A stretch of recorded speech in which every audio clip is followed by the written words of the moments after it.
Good morning and welcome to the Morning Scoop for Thursday, January 13th. This is your daily Buckeye fix. I'm Tom Orr. The Notre Dame game is in 233 days, the game against Michigan in 318 days. The Ohio State football program is in the midst of a significant overhaul right now. 2 new assistant coaches are on board.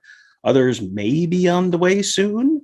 And as we start to turn the page from the 2021 season to 2022, wanted to take a look back at the Rose Bowl game and what that could mean moving forward, especially on the Ohio State defensive side of the ball. My guest today is Buckeye Scoop's X's and O's guru, Ross Fulton. He wrote a deep dive on both the offense and defense in that game, and we talked about the offense last week, so today we will be focused on the defense. Ross, thanks for joining me. Happy to be here, Tom, as always. So before we get to the defense, though, the Buckeyes did make the hiring of Justin Frye official this week. He had been at UCLA, had worked with Ryan Day at both Boston College at Temple previously. What did you think of him as an offensive line coach? Yeah, I mean, I think for the reasons you just laid out, I think that's a positive step. I mean, there's a lot of continuity with Day in terms of the scheme they've been in and, you know, what they've done in the past together. So I think that's a step forward with a young up and coming coach.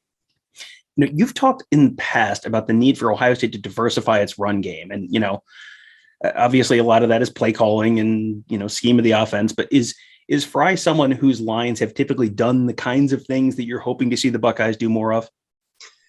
Yes. I say that Ryan Day has been in places too where they've done different things. So, you know, and it's, you know, I think at UCLA this past year with Chip Kelly, who obviously Ryan Day coached for, they had a more diverse run game,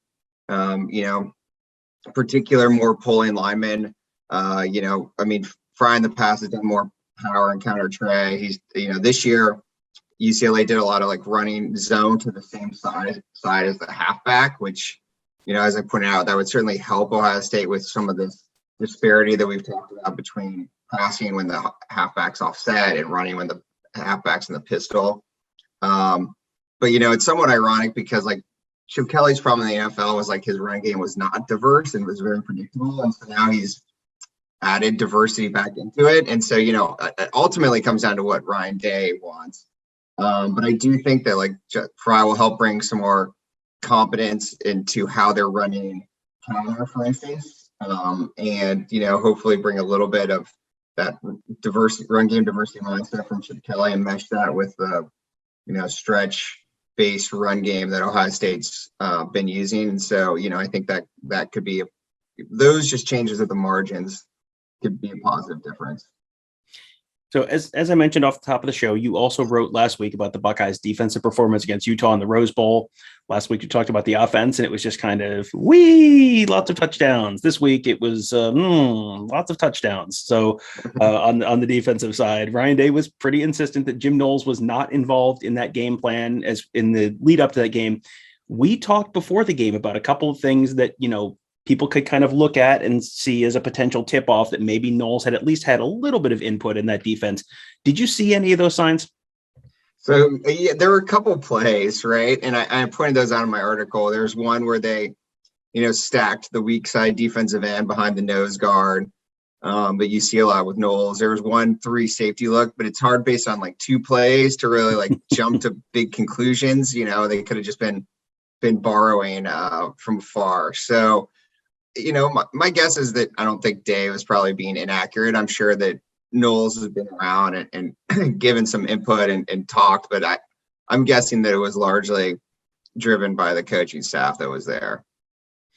So there were a couple things you wrote about in that game, and I think I'm going to just append to the end of all of these questions, how much does this matter moving forward, or is this a problem that Jim Knowles is going to solve, and it's not really something that Ohio State fans need to be concerned about in 2022 and beyond? So we'll start with this one. Ohio State fans who are old enough to remember 2014 almost certainly at least are vaguely familiar with the idea of a bear front. That was the concept that Virginia Tech D coordinator Bud Foster used to shut down the offense in the upset win that September. Ohio State in this game against Utah used a kind of variation on that against Utah. Can you explain what a double eagle is?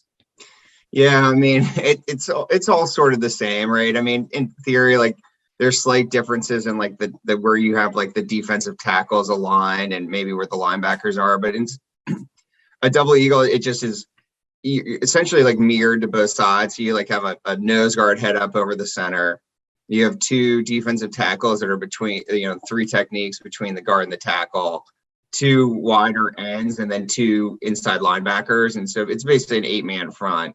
The same purpose, though. You're sort of eating up the inside blocks to prevent double teams on zone plays, and trying to overwhelm at the point of attack. And it's certainly a very run-focused concept. I mean, it's known as the double eagle because the Eagles used to run it with Chuck Bednarik in the late 50s, and so it's a well-used idea in football to stop the run.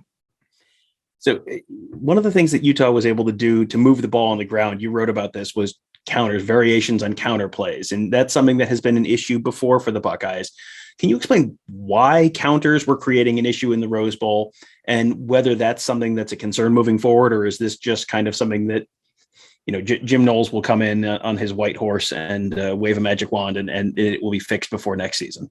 Yeah, I mean, so it's been a problem because how the defense plays it, and particularly like the defensive line technique. So if you think about it, when you're running counter and if you're pulling two guys, you're now creating two new gaps to that side of the formation.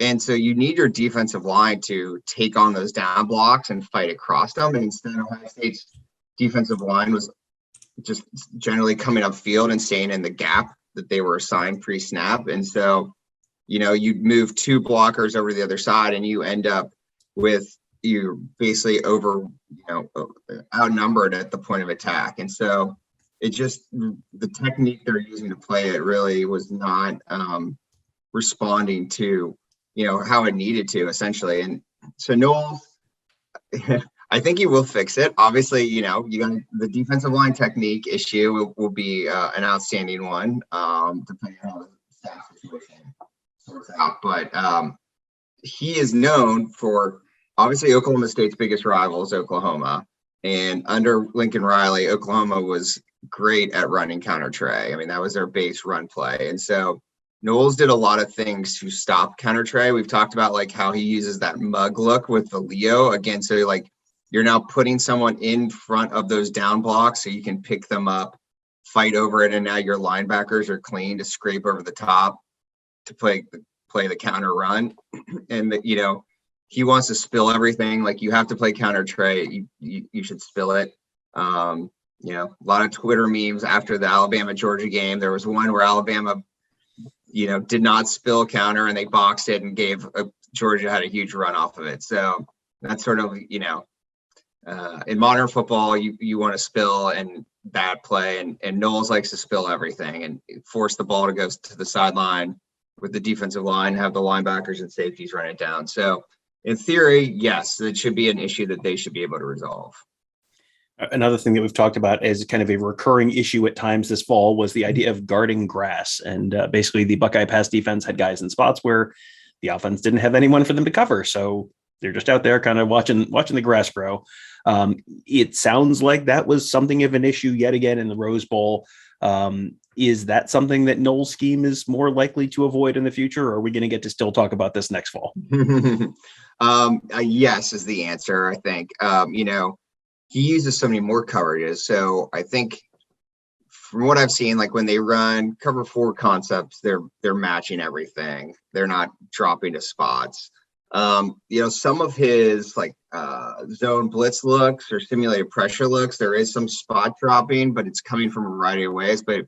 So that'll be something, frankly, we'll just be looking a little bit more for how they handle that at Ohio State. But yeah, I mean, I think that like stereotypical base cover 3 look where they're dropping and Utah kept hitting those routes between essentially like the two underneath zone defenders as sit routes. That should hopefully be a thing of the past as well.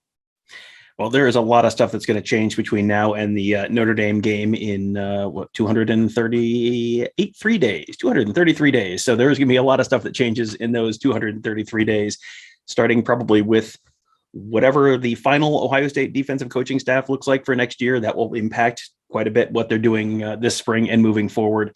But I'm sure we will have Ross on I don't know, 233 divided by what? I don't know, 15, 20 times at least between now and the start of the season, just to kind of keep updated on what the Buckeyes are doing, what they're working on, why they're doing it, and much more. So, Ross, as always, thank you for joining me. Sure. Happy to, Tom. You can find Ross's article. I will link it in the post for this podcast on the front page of BuckeyeScoop.com. It is a really, really good insight on both sides of the ball, what Ohio State's doing, why they're doing it, and we'll, I'm sure, have a bunch more from Ross coming up a little later on this year as the coaching staff takes shape and what they're going to be doing, why they're going to be doing it, and why it might be better than what it was last year. So that'll be fun stuff to keep an eye out for. Also, you can check out all of our great podcasts. They are on wherever you're listening to this, you can listen to those: Apple Podcasts, Google Podcasts, SoundCloud, Spreaker, Spotify. If you are listening on Spotify, they just instituted ratings on Spotify. And so you can, whatever Buckeye Scoop podcast you listen to, leave us a 5-star rating. That is a relatively new feature on there, but it will help other folks find these shows, which we do appreciate. If you enjoy them, help share them with other folks who you think might like them as well. And finally, if you're watching on YouTube, hit that bell, subscribe to our channel, hit that thumbs up. That will help other folks find these videos as well. And that'll do it for today. Thank you guys all for joining us. Have a great day. We'll talk to you tomorrow.